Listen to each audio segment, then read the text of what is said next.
开挂，就看沙发端画。欢迎花开锦绣的2位主演做客沙发端画。先跟观众朋友们打声招呼吧。小丁看这边的机会。嗨，你们好。欢迎。嗨，大家好，我是丁禹兮，然后在花开锦绣里面饰演的是赵琳。欢迎我们的老朋友小丁。Hello， 大家好，我是段恩熙，在花开锦绣里面饰演的角色叫做付婷云。欢迎恩熙。今天我们除了要一起看剧中名场面，沙发鹅还准备了一个小小的隐藏任务。就偷偷看咯，不要被对方发现。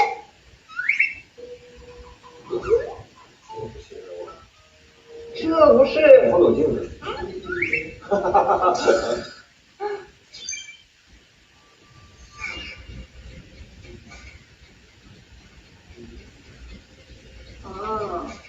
哇，咱们的面露难色，看来有点难度哦。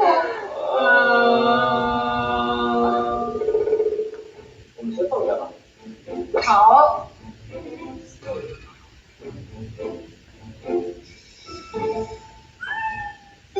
小丁觉得任务难不难？难。是会惩罚吗？对，会有很严格的惩罚哦。你们觉得谁会先完成任务呢？以我自己对于我这个任务的判断，我觉得他先完成。好，那我们就拭目以待了。我们戴上耳机，一起来看看赵琳和付婷云开启逃亡之旅后，2人是如何默契配合的吧。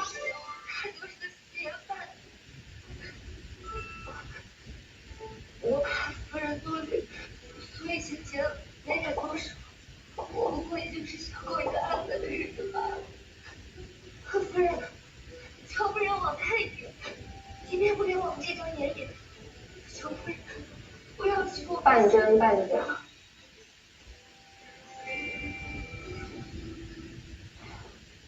瞧着可怜劲，他的心不能浮起来了。和钱妈妈这是什么感觉？他有点恍惚得失的感觉。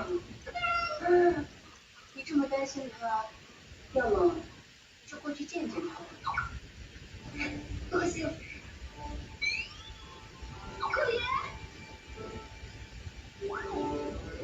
啊，这个是那个。就是看大风舞的那个。对，中文的。哎，你还记得我们拍这个报的时候，我当时撞到你的。撞我鼻子？那你赔呗。我本来都忘了，但是你提我好像是有这么回事。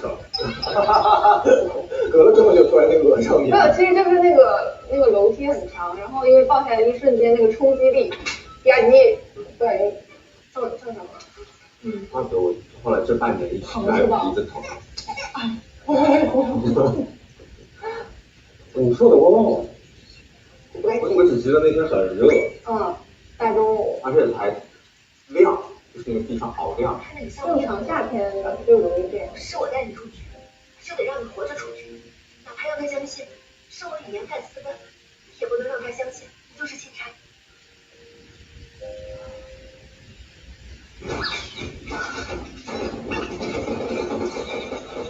晚安。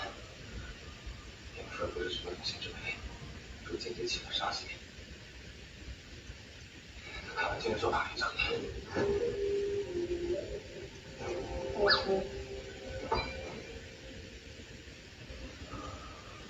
做事没有经验，我就上水跳绳。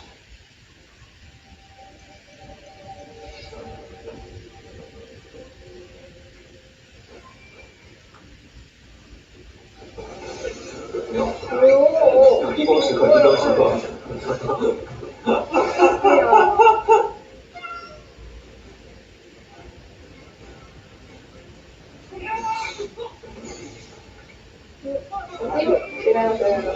没什么。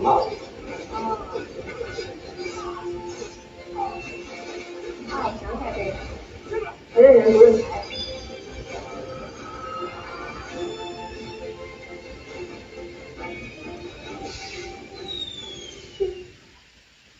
就是你报的谜底，谁这就是九爷本相。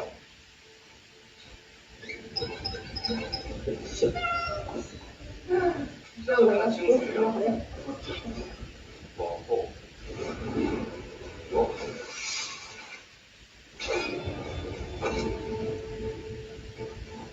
身上的孩子。自此，两人正式开启了逃亡之旅。那前面赵琳看到平云跑向自己的时候，内心是什么感受呀？赵琳也好漂亮。当时的心情可能不太记得，但现在感觉听上去鼻子很有点成这样的，隐隐作痛。我真的不太记得这个时候。而且感觉他突然间这么急迫的向我奔过来，肯定是有什么事儿。跟我说完小话之后，我就觉得不太对。不妙。观众们有注意到，赵琳被傅庭云抱住后，他却并没有回报，还没反应过来。然后我就说快走，有危险。所以我们就立刻我的意思是，既然遇到了威胁，我们就要去解决这个威胁。对，而且他既然那么愿意过来以身入局，那么我不能出事，他也不能出事，谁都别想让我们两个人栽在这儿。那两位的这部剧已经是3打了。还记得最开始两个人是因为什么契机变得熟络的吗？那我记得可能是我因为刚进组的时候比较紧张，有的时候老罗一反光啊，就对走位还不是很熟悉的时候，哥就会帮我让光，就是帮我找那个光位。生病之后，我们俩好像前后脚就生病。对，我先烧完，然后你烧了。大家那个时候都没有意识到自己烧。拍完那一天结束我就烧完之后，第二天还在拍两个小苦瓜，我就会觉得应该是我传染给他了。拍完之后两个人就彼此感觉像是病疾病啊，不是，就是难病友对。然后我们在交流说，哎，你吃的是哪款药，感受怎么样啊？然后到了一个什么病的阶段？对，然后就说到这个阶段可能快好了。逐渐变熟后，你们有没有被对方同化什么小习惯？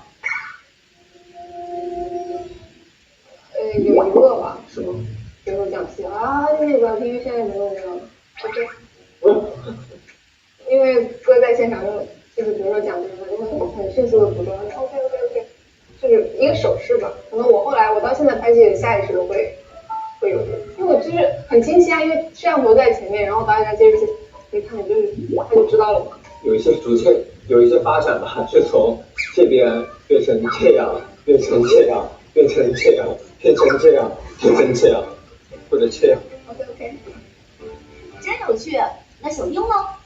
夏天的时候，好像比以前更爱喝水了，有吗？其实那会儿冬天的时候不太爱喝水，就是拍戏的时候。你有变得更爱喝水吗？有吧？因为我是多喝水对身体好。这是妹妹给小英布置的打卡任务吗？就是因为夏天会出汗会比较多嘛，然后哥在现场又是那个大厚盔甲，他基本上在现场就也不怎么回去，然后会一直出汗，但他就是一直穿着那个盔甲，他也不会脱，因为他觉得有的时候可能拍一条就脱了会很耽误现场的进度，所以就是我也怕他中暑，我会喝水，补充水分，保持体力。凌人直上在临春镇假扮夫妻，靠默契的演技骗过了很多人。那接下来有一个小挑战要考考你们，如何设定一句规定台词，听人从多个情境里挑选其一进行演绎，并用一人猜出对应的情境，并根据猜出的情境接力演绎。首先，小英选择演绎的情境是。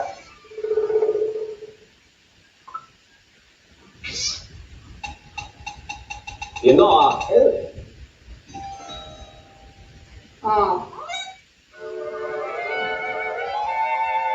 哈！别闹啊！对不对？小兵说别闹，妹妹来接一句台词。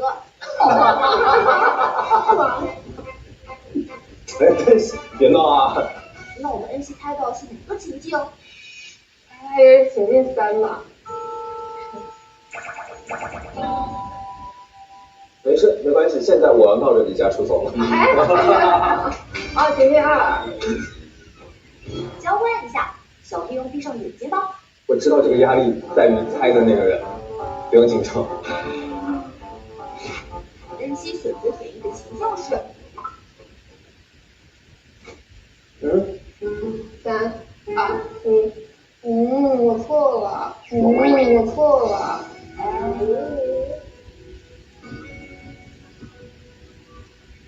胃不舒服就别吃冰淇淋了。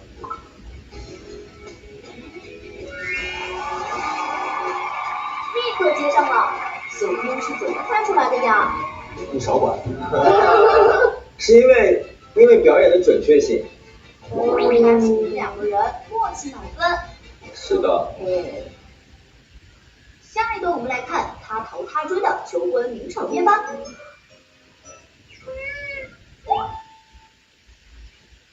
九爷，你愿意娶我吗？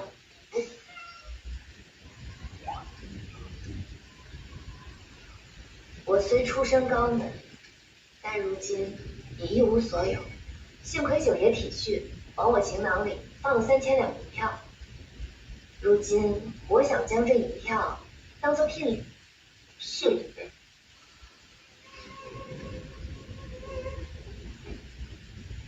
九爷，你愿意娶我吗？我不想跟你分开。我喜欢谢霆锋这个名字，也喜欢你跟阿森，还有彪子大川，他们也都很好。我已收拾好行装，愿与你们一同投军。你喜欢我和阿森？结婚关阿森什么事？九爷震惊，你喜欢我，还喜欢阿森？这是嘴硬吗？我嫁给你吧。不是16爷劝我来投军，当水分了。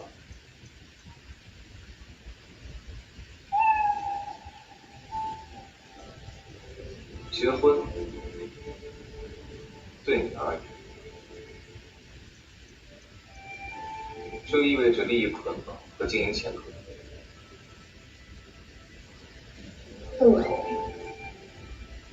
糖霜干，黄连苦，说人话。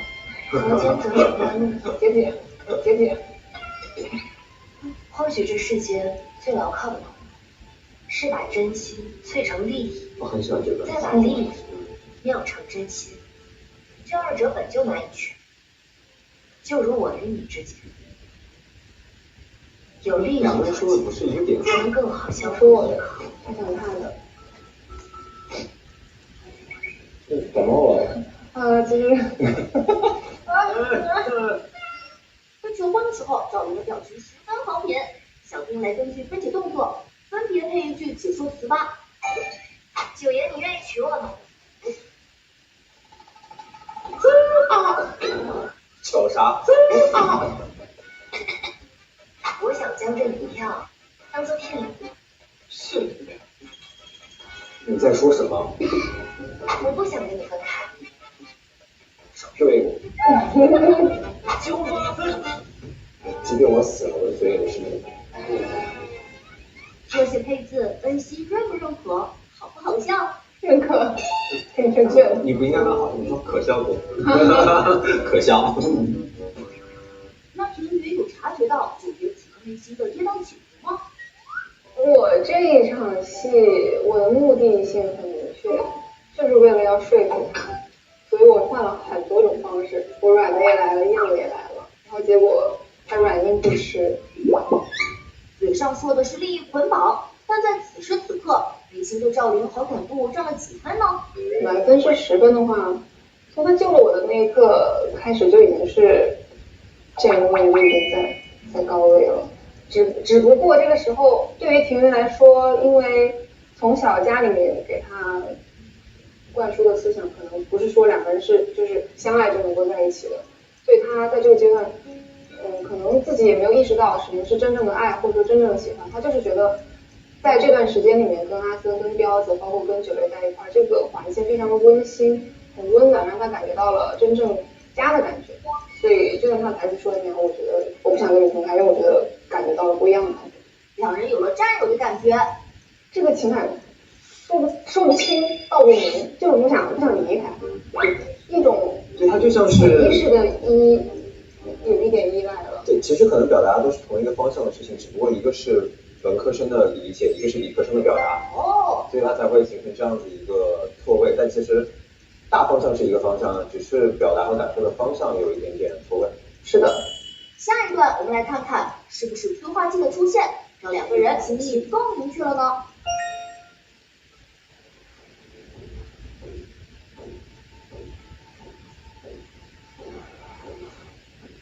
校运会，校运会，通。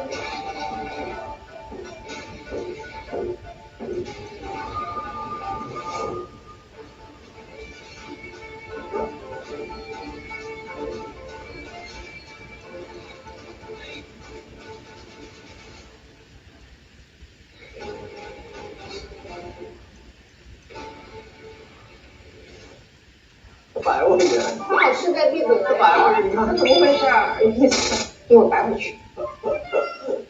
你们看他，根本都不用辨别方向，走这些岔路口，就像走自己家的后花园一样，是不是？偷偷看过阵图，知道其中关节。哎，休本太君，死本少在哪儿？成功不好说，但失败的经验可多的是。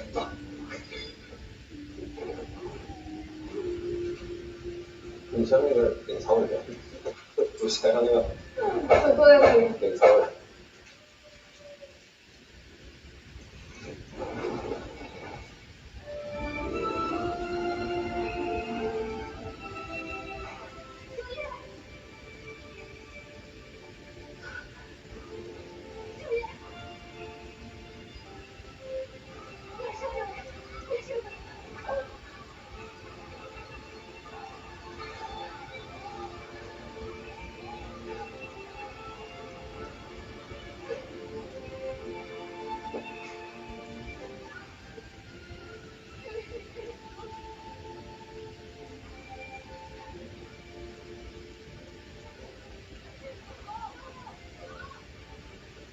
之前问我想做哪种武器，就在刚刚，我想明白了，是我没有跟你讲清楚。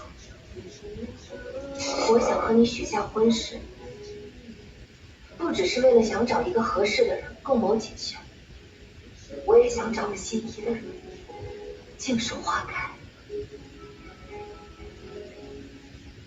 你背负了我的理想还有尊严，可却从来没有对我提出过任何要求。理科生懂文科生的意思。我不只是想找一个人合伙过日子，接下来会那个镜头，我想和你相亲，相爱。赵雷，我们是两情相悦吗？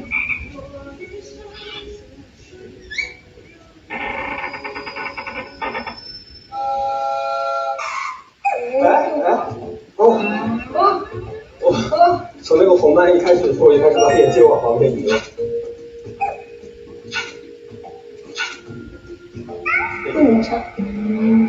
前期一直都是庭云在拉进度，于静修这位劲敌的出现，有让赵云的心态产生什么变化吗？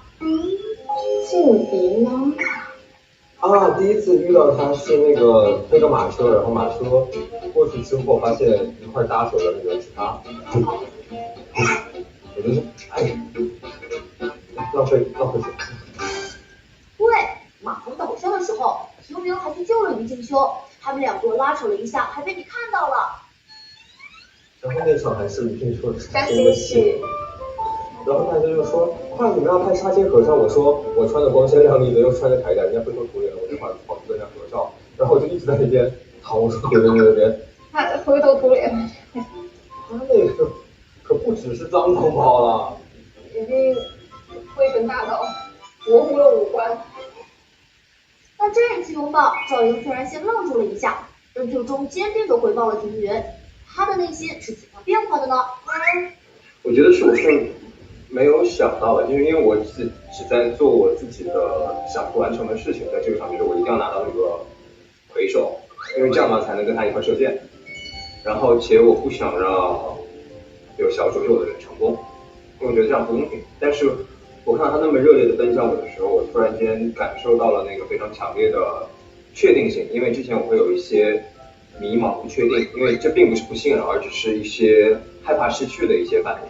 所以在那一刻的时候，他觉得非常坚定的奔向他的时候，他觉得的确是我多想了，也的确是我忽略了我危险这件事情对他来说是一个非常很担忧的伤害，我不应该让他这么担心。那接下来，沙发鹅准备了一些剧中名场面，并一分为二。我会给出一些命题，你们来选择自己心中符合命题的那场戏，看看两个人是否心有灵犀呢？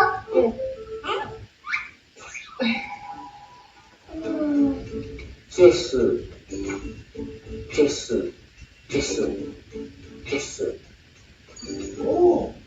第一个，自认为灵异值上最甜的一场戏。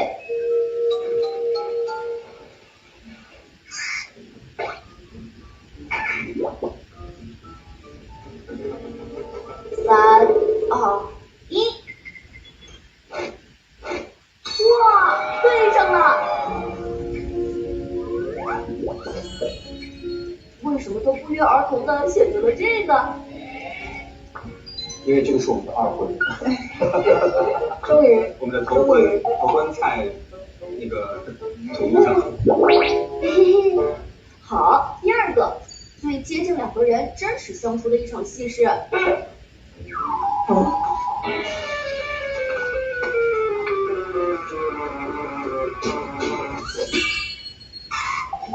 来，3、2、1，是有哇！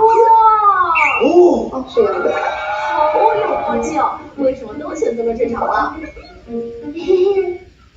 岁月静好，就是感觉时间变慢了，就那一下。然后两个人可以坐在一起聊很多有的没的，谈天说地，淡淡的就会顺顺的。生活有奔头，然后也没有太多的烦心事。对。第三个，如果这部剧只能安利一场戏给朋友，会选择哪一场戏？这题有一点难度哦。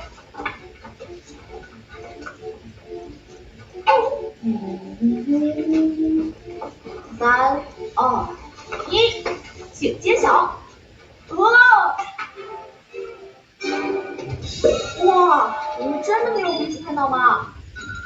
哇塞，那为什么都选择这场戏呀？我是觉得这场戏拍的时候很心境很复杂，两个人又是已经走到了很后面的一个阶段，我记得就是后面的痛很清楚。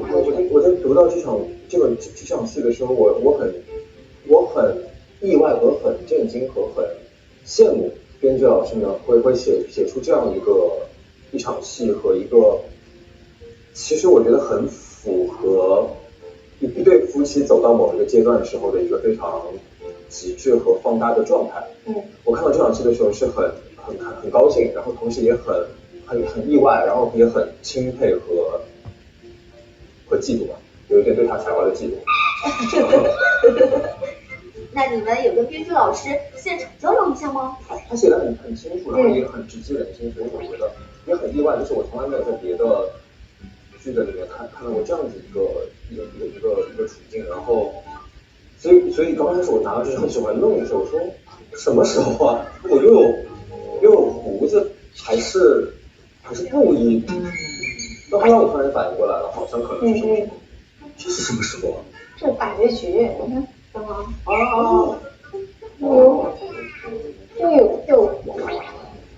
太厉害了，3个全部都对应上了，默契满分。